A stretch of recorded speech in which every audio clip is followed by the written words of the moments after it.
LSU's Mansoor Delane ran a sub 4.4 in the 40-yard dash at his pro day, and we're going to tell you why that doesn't change his stock.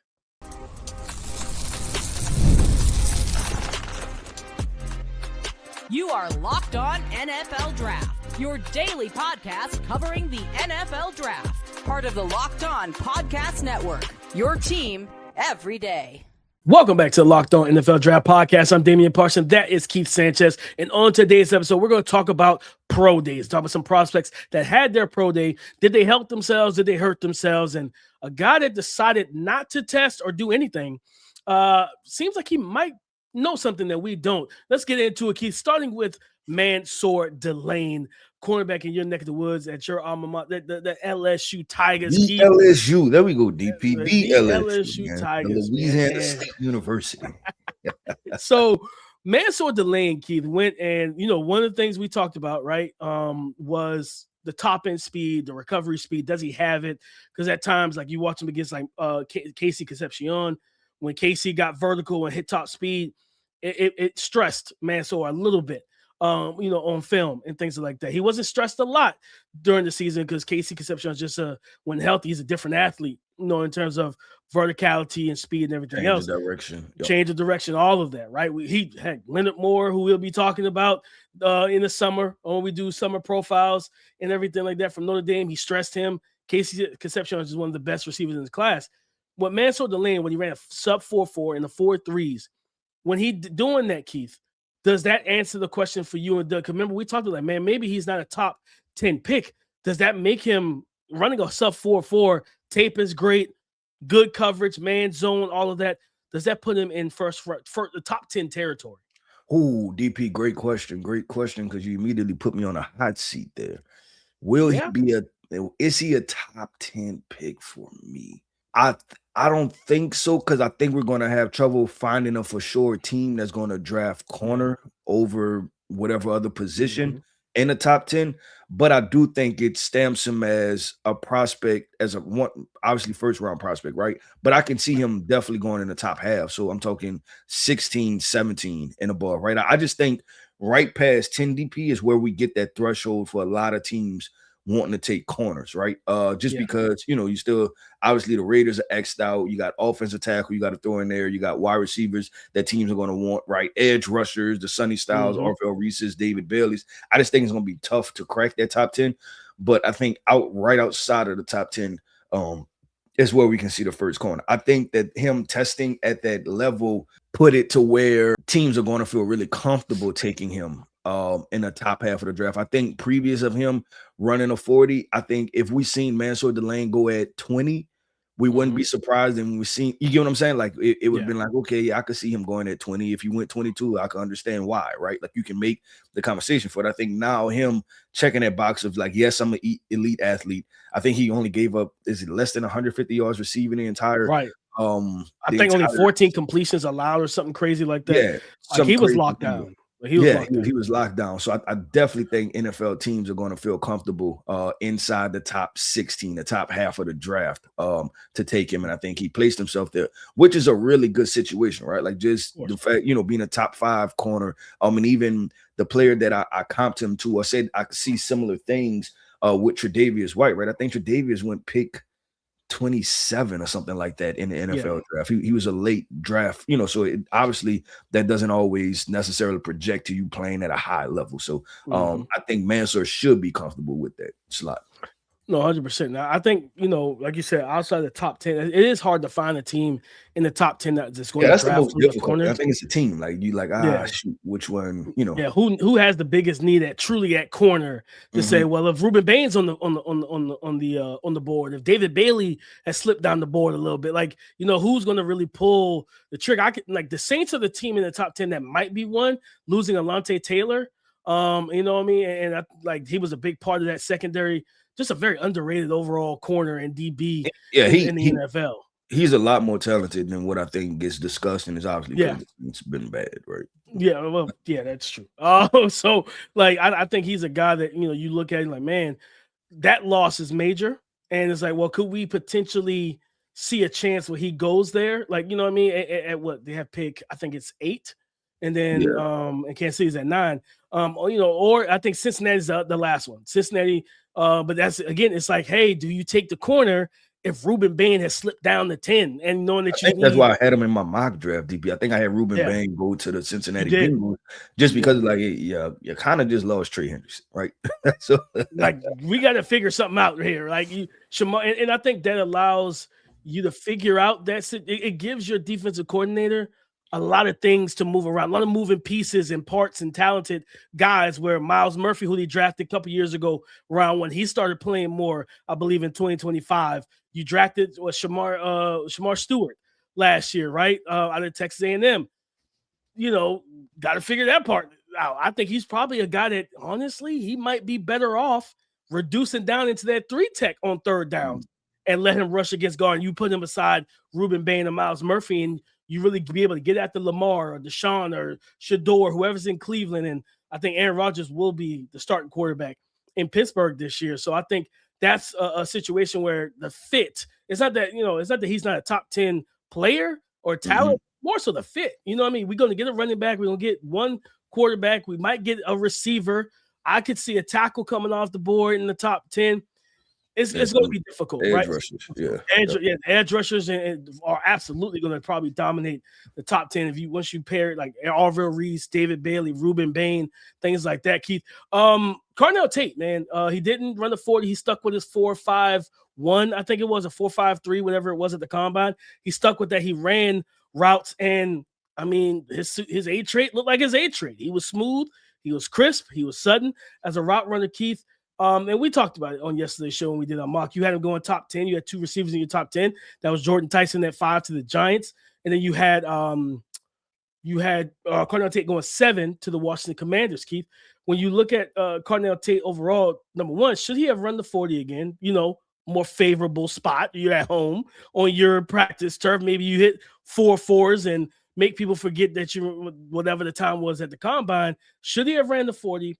And really, did he need to work out at all? Was he already? Is this a guy that's kind of one of those safe bets that, hey, he's going top 10 no matter what? No, so I'm gonna reverse answer your question, right?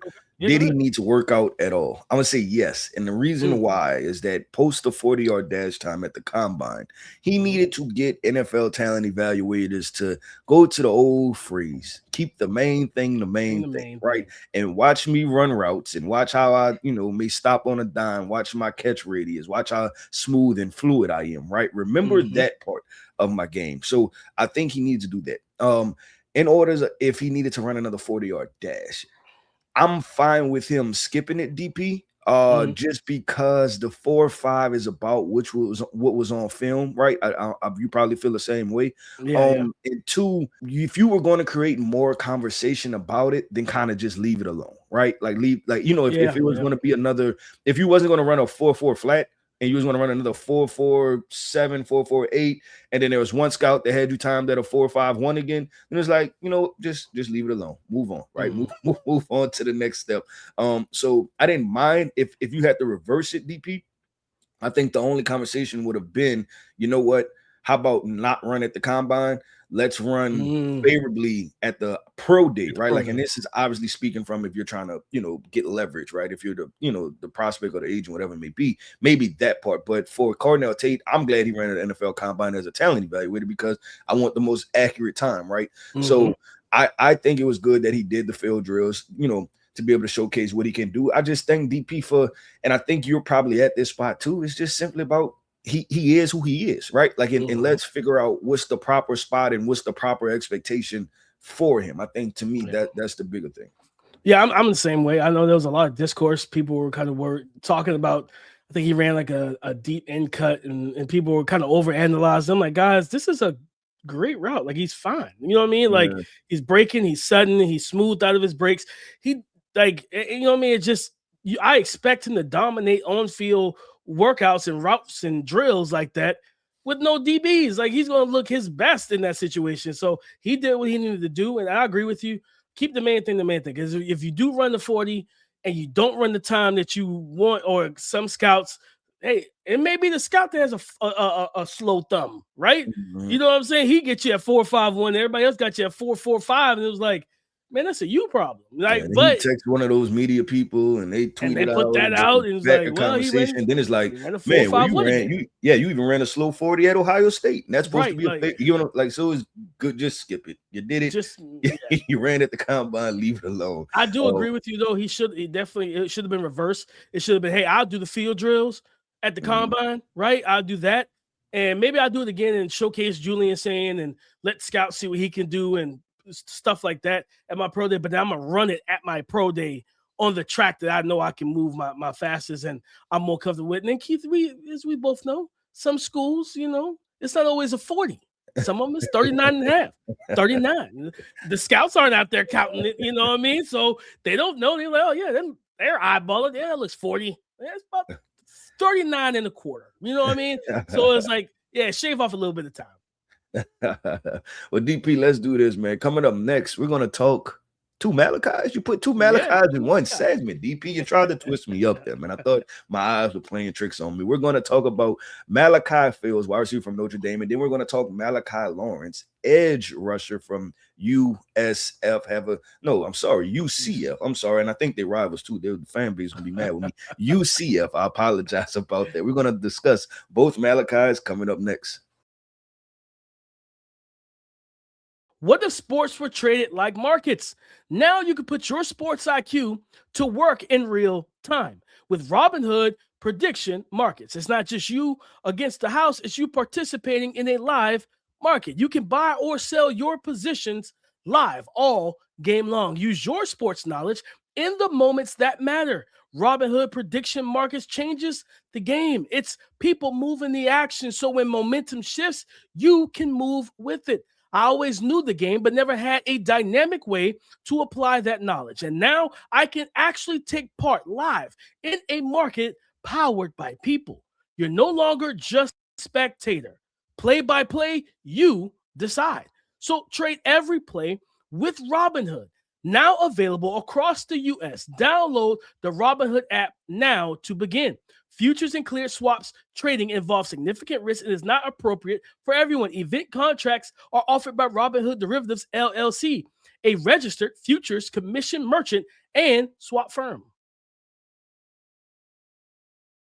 Don't forget to check out the Everydayer Club for ad-free episodes and access to our group chat with me, with Keith. You can join the Discord and other listeners of the show. Tap the link in the show notes or go to lockedonnfldraft.supercast.com to become a member.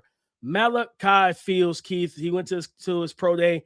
He worked out. He did on-field drills. He did say he was not going to rerun the 40 and everything. He ran at the time for the combine. They had him at a 4.61. Keith, same question I have for Tate. Should Malachi Fields have decided to run again, or should he have just? I think the quote that I read is that he said he wanted to showcase play speed with his route running and movements on the field within the structure of an offense rather than trying to just run in a straight line. Yeah, I feel the opposite with this situation, DP. If Notre Dame was a favorable environment, if Notre Dame was a favorable environment, right? You ran a 4.61, get that thing as close to 4.5 flat as possible. If you can run a 4.55, you had a couple weeks post the combine and still train for it, because so much DP and you're talking about and we hate to see it like this, right? Because I think both of us feel the same way about the talent that is of Malachi Fields, right? But the conversation of drafting you in the first round is going to stop potentially at your 40-yard dash time. And do we feel that way? If Malachi Fields ends up being, let's say, production-wise in a heavy wide receiver draft, if he ends up being a top 3 or 4 producer in this draft class, if we look back, over a 10-year span, right? Be like, oh man, are you surprised that Malachi Fields is the 3rd most productive wide receiver in this entire draft? Would I be surprised? No, right? So that's how much I believe in the upside. But when we talk about putting the draft into a vacuum, right, and solely the draft process, running a 4.6 is going to hurt his draft stock. And I think it clearly put him in, come draft night, maybe some team, kind of does what they want to do and they take him in the first round. And I'll be like, that was proper. Obviously, I've been on this podcast talking about how I really like Malachi Fields. I've put out probably 5 different mock drafts with Malachi Fields in the first round. I just think once he ran at 4.6, from an outside noise perspective, it's going to be very difficult. So if you ask me if he should have ran it, I think he should have ran again to try to get a 4.55. Because I think a 4.55 at 6'3 plus, 200 plus pounds, people start having a conversation again of, man, is he just a big bodied possession? Is he Alshon Jeffrey? Is he, Brandon Marshall? Is he, some that, had the conversation about some of those guys? Yeah, he's 6'4.5", 220. If you run 4.55, that's a really good time at your size, right? Yeah, like you feel really good about that. That's a big boy. Keith, and I want people to understand, for me, I want to paint the picture of him. And this isn't a scouting episode, and we can do, especially, we got to get in the head, do a profile of him, Denzel Boston, a couple other receivers in this class. It's such a deep class. When I look at him, I see T. Higgins. I see T. Higgins, who in terms of the separation as an outside receiver is going to come in the first and second level of the defense, right? The slants, the shallow crossers, the end breakers, right? Where he could post you up and be a big power forward. And down the field, if you want to press him, that's the thing. Like, you think, okay, because he's got 4.61 speed in the 40, I can press you. Well, you get to, and Keith, it's crazy because I recently was watching some tape on Darrelle Revis and just how technical he was as a press man corner. And then you see some of these dudes nowadays, when they press, they're lunging, they're two-hand jamming and just super aggressive. Well, you try doing that to Malachi, and then he swim moves you or double hand swipes you, and then he beats you and he gets vertical, right? Now it's okay, you got to catch up to that, right? Also, the back shoulder fade is going to be there for Malachi. So, yeah, if a team wanted to take him late first, yeah, fans, as we always tell y'all, every draft cycle, especially coming into the combine, hey, the 40-yard dash is overrated. It's always been overrated. It's always going to be overrated. It's a lot of dudes that run 4.2s, 4.3s, and don't pan out, right? Like, you gotta have instincts. You gotta play fast, not be fast. You gotta play fast. And like, when you see guys with high football IQ that read, like, keep talk. And you saw this with Jamar Chase, with Justin Jefferson, and Joe Burrow. We always talk about this with quarterbacks, and then we'll get to Malachi Lawrence. We always talk about this with quarterbacks, right? Being a reading defensive coverages. Receivers' jobs is to read defensive coverages too.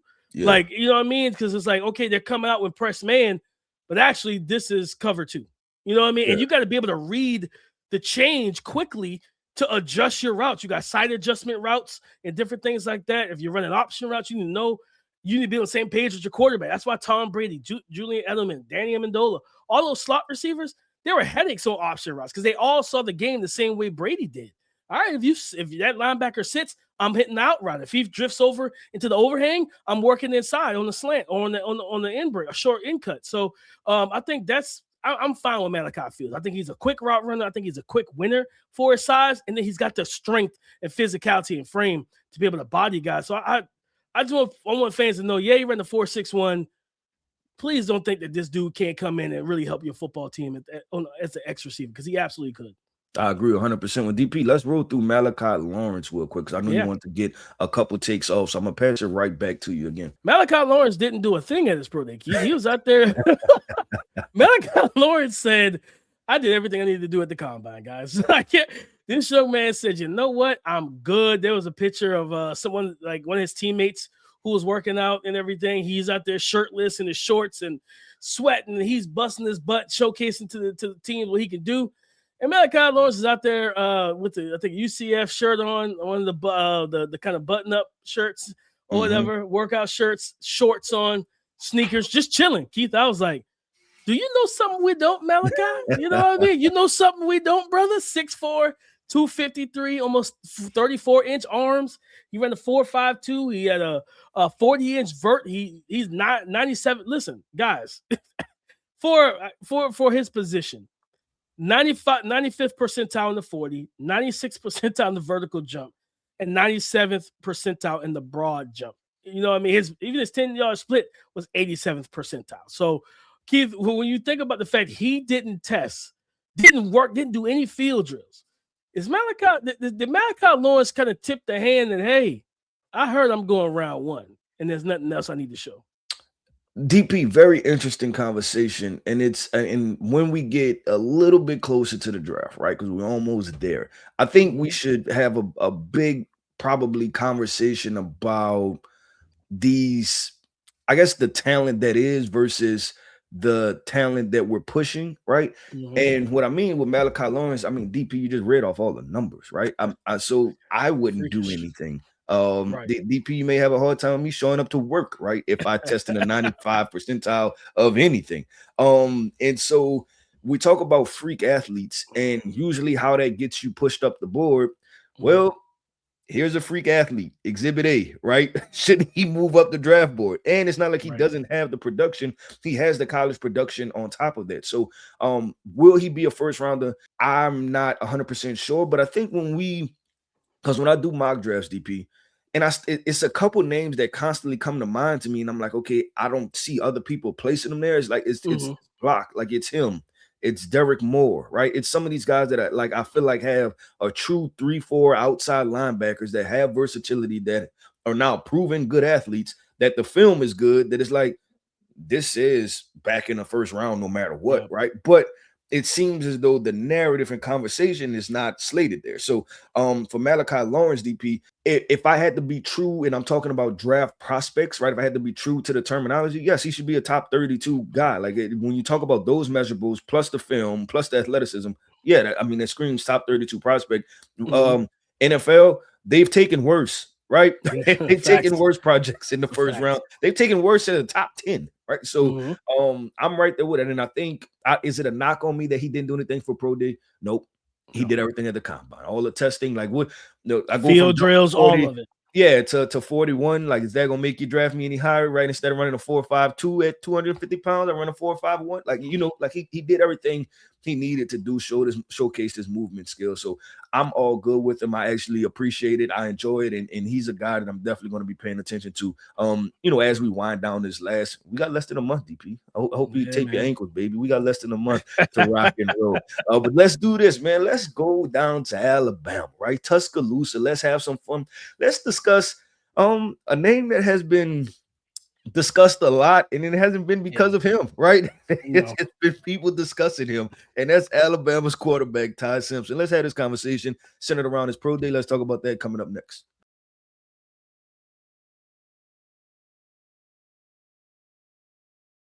Thank you for making Locked On NFL Draft your first listen of the day, and thank you for making the Locked On Podcast Network, the number one sports podcast network in America. It's all because of you. Ty Simpson had his pro day at Alabama a couple of days last week, Keith, and overall he threw the ball pretty well, right? He showcased some arm strength, be able to push the ball down the field and everything. He looks good, he looks healthy, similar to at the combine. Looking at him at the combine, I was like, yeah, he looks. Body type wise, he looks more filled in, just looks a lot stronger than he did during the season. He said he had an injury that caused him to lose weight and everything during the season as well. So he's healthy, he's ready to go, Keith. I think, like I said, it's been a lot. He's probably the most polarizing prospect in this class, and not because of him, right? Not because of him at all. Keith, it was crazy. I was texting a scout a couple days ago, and it's a team. It's actually a team that needs a quarterback. I'm not gonna say what team, but there's a team that needs a quarterback. And I was texting the guy. I was like, "Hey, man, we just chopping it up through text." And I asked him, like, how you feel about the quarterbacks? And he's like, I love Ty Simpson, the person. He was like, I'm okay on him as a player, right? And I think that's where a lot of people. He's so polarized that people don't know what to do with Ty right now. People are so like kind of in the middle with him, and then you get. See, some people going on national television. He's the number one quarterback in the draft. And like, all right, here we are in the draft process where we're saying things like that, Keith. Through the pro day and everything else, Keith, where are you with Tyson? Did he help himself at the pro day? Did he change anything? Did he answer any questions? Is he magically now going to lock himself in as the top 20 pick or first round pick at all, in your opinion? Did he change anything? He did go. I think he went 21 in your mock draft. He went 21, so right out of top 20, right? Did he change? No, he didn't change anything. Because the film is the film, and when you take Ty Simpson off the Saturday playing the game and you put him at a pro day, it looks similar, right? The time of anticipation, good touch, good accuracy, right? Like all of those things, he just did the same thing. Like, and it was there, right? So I think if you're moved the one way or the other with the pro day, I kind of feel like you didn't watch Ty Simpson in depth enough, right? And IDP, Ty Simpson will probably come around 25, maybe a little bit higher as far as, if we're just talking about strictly a big board order, right? Yeah. I do think this is a good quarterback. I do think he has talent. I do think there are things to discuss, and we discussed them, right? Like if you're looking for the Brock Purdy's, if you're looking for these guys that are high IQ, that understand the game at a high level, that you need accuracy, right? You know what? He would be a perfect opportunity for, in my opinion, like a Atlanta Falcons, where you have a bunch of pieces, right? You got Kyle Pitts, you got Drake London, you got Bijan Robinson, right? Like you have all these different pieces, and you just need a quarterback to you're smart, IQ, don't turn the football over, deliver the football to the players, right? Like that's his role, but also that can be a very successful role, right? Like he can do some things in that. So didn't move anything for me. I like Ty Simpson. Am I going to, I guess we got 3 minutes left, right? We have the conversation. Am I going to elevate him to QB1? No, and it's because Fernando did too many things.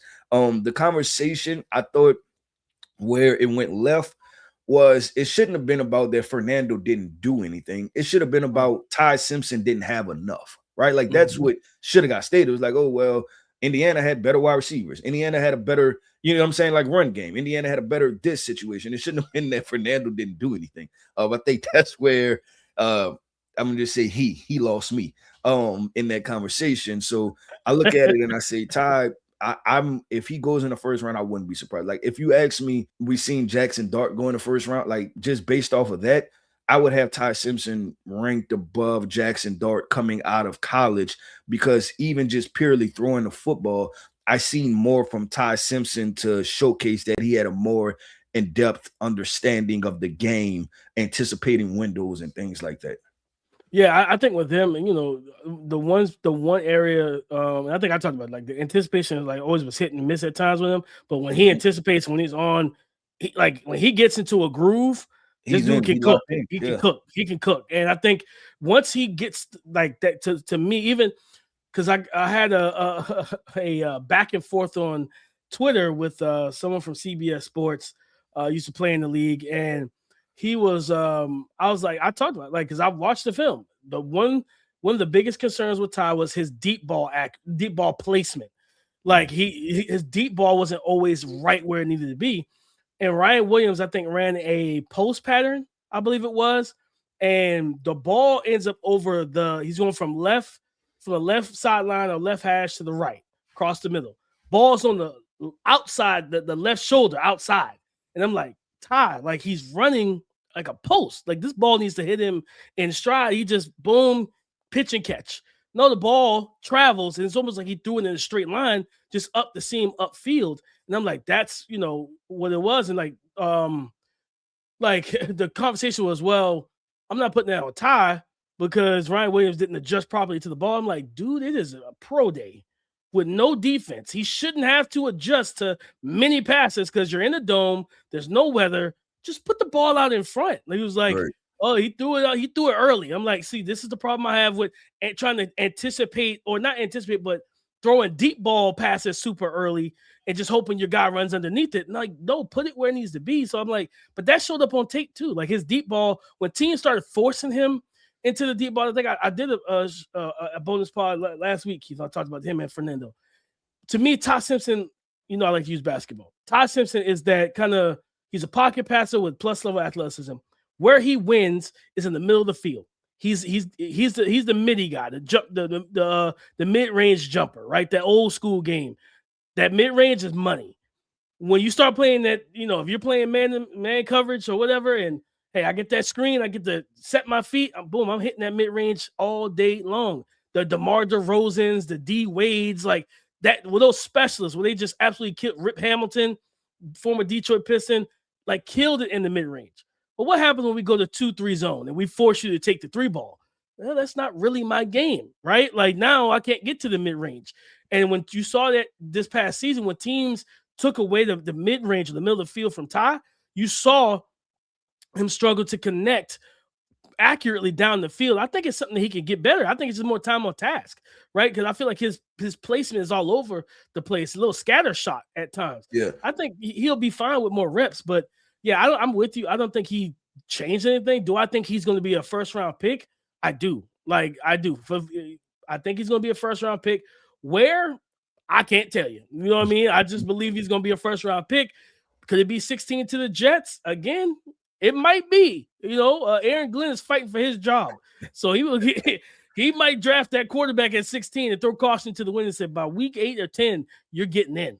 Yeah, yep, I agree, DP. Well, listen, that wraps up another episode, man, of the Locked On NFL Draft Podcast. I want to end this podcast. So I was about saying, shout out to my everydayers. Thank you for tapping in with us each and every single day. I am Keith Sanchez. You can find me on X at The Talent Code. That right there is my guy, my co-host, Mr. Damian Parson. You can find him on X at DP_NFL. And like we like to say, man, y'all come talk to us because we like to talk back.